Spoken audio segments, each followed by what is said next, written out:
How did you get out? My roller coaster won't stop to let me off. I know.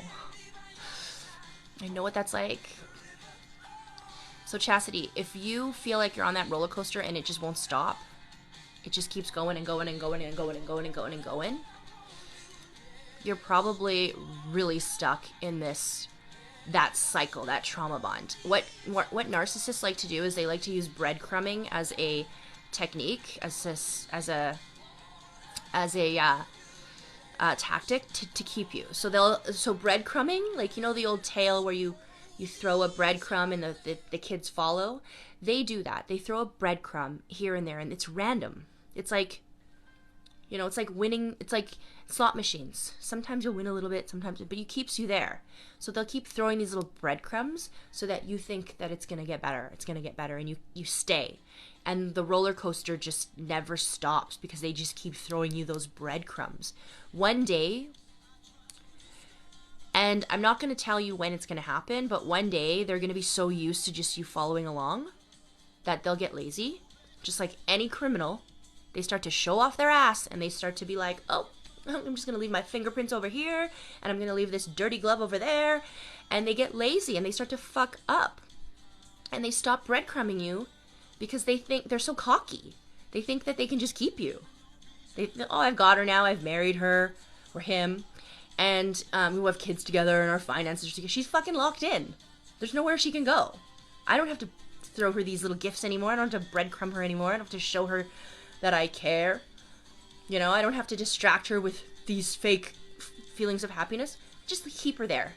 And when that laziness sets in, that's when the roller coaster stops. And if you recognize that these gestures just stop,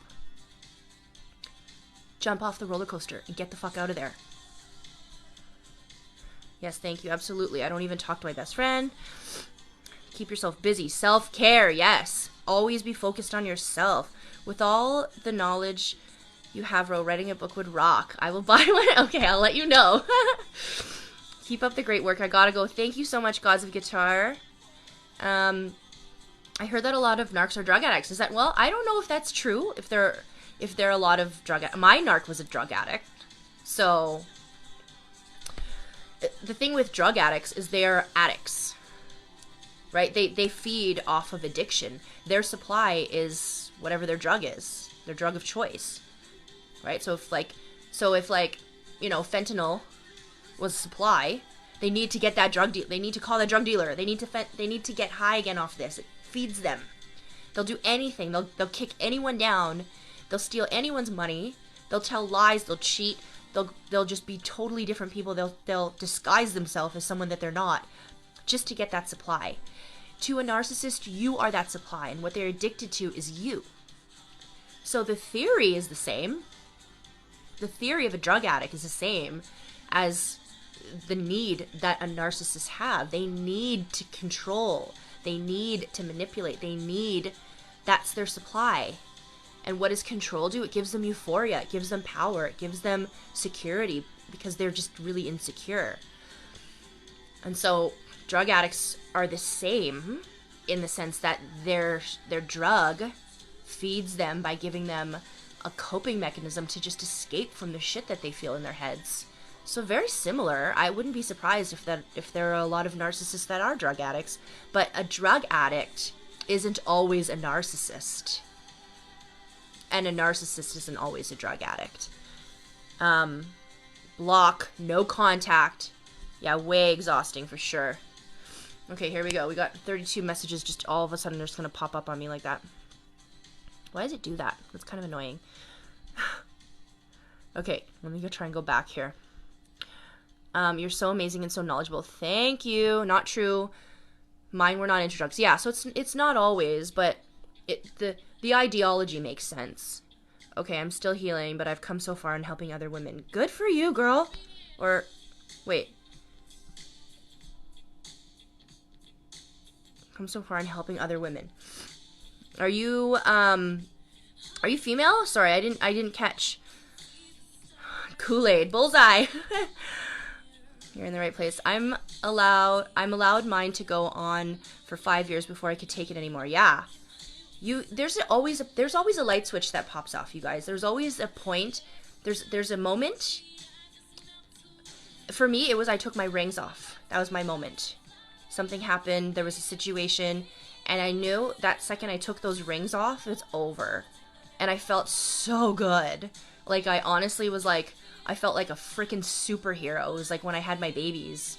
The moment you push that baby out, that last push, for any women in here who have had babies, that last push and the baby's all the way out, this like rush of like all these freaking love hormone cocktails just all of a sudden erupts, and I'm so euphoric and free, and just like you get to meet the love of your life.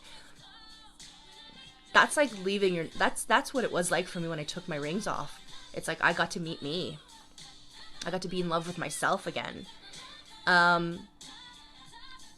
If you're on a roller coaster and can't stop, pull the brake and start new. Yeah, totally. Yes, has other women, cheats all the time. Narcissists need to cheat. They need to, because they can never be satisfied with what they have. They're always looking around. They're always trying to catch more. Truth. Oh my god, yes, no kids. Do y'all exes blow up your family? He blew up mine, and they don't get the psychopaths. What do you mean blow up the family? What does that mean? That's me. Roller coaster will not stop. Don't know how to stop it. I've tried. So rather than focusing on stopping the roller coaster, focus on awareness and focus on you. Even though you're on this roller coaster and it's fucking doing flips on you and it's going upside down and you hate it so much, just take time to just like drown out the drama, quiet the chaos, and focus back to you. Whether that's meditation or what I was talking about, self-care, start to focus on what did you used to do before you met them? You know, what made you giddy? Like, what kind of things did you enjoy? And try to do those things. And just do them. If you come at a conflict with your narcissist because you're doing these things for you, you have to slowly take little steps to get to the point where you're confident to do things for you. Slowly do that. When they start seeing your confidence and your strength, as I mentioned before, when you start becoming more like impervious to their abuse and manipulation, and they see that it doesn't affect you anymore, they'll pull that brake for you. They don't need you anymore. You're not giving them what they want. Right? We enable the narcissist by giving them what they want, which is control. They get to control our thoughts. They get to control our lives. They get to control our feelings and emotions and our sadness. They get to control when we get to be happy, if we ever get to be happy. They control all of that. The second you start taking control over your own destiny, your own happiness, they'll pull that brake and be like, next. They won't want you anymore. They'll discard you because you are not giving them what they want. Right? So start focusing on yourself, start taking baby steps and becoming stronger, and they'll discard you. It'll probably be the best gift you'll ever get.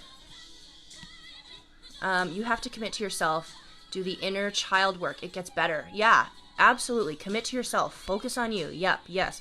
I'm so trauma bonded. Oh, babe, I know that feeling. Jump. Jump off a moving roller coaster. That's scary. That's totally scary. Maybe wait for it to slow down a little bit. It can get messy if you try to jump off a moving roller coaster.